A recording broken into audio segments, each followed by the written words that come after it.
असं आहे, उलटा चोर कोतवाल को डाटे. काल आजारी होते, आयसीयू मध्ये होते. म्हणतात 4-5 दिवस त्यांना बाहेर यायला लागतील.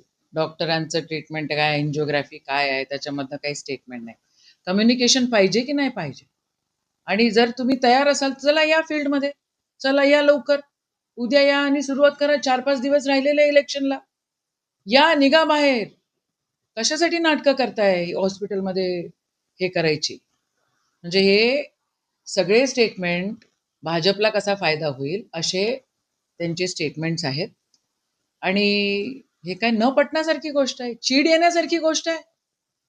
आपल्याच पक्षाची प्रतिमा त्यांच्या स्टेटमेंटवर मी प्रत्येक गोष्टीवर बोललं पाहिजे अशातला काही भाग नाही.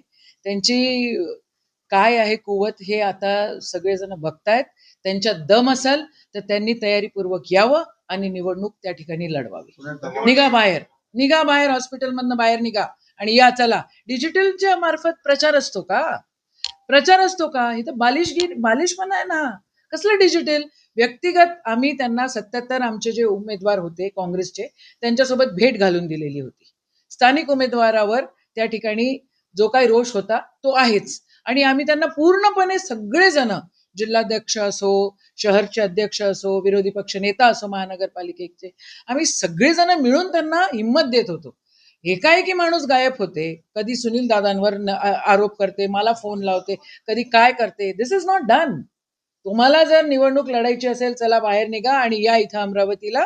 आणि जसं पूर्ण ही जी सगळी नेते मंडळी आहेत, सगळे नगरसेवक आहेत, 77 नगरसेवकांची तुमची ओळख करून दिलेली आहे. चला या, लढा निवडणूक, आम्ही तयार आहे तुम्हाला सपोर्ट करायला. ज्या पद्धतीने आता जर आपण पाहतो विधान परिषद निवडणुकीमध्ये काँग्रेसच्या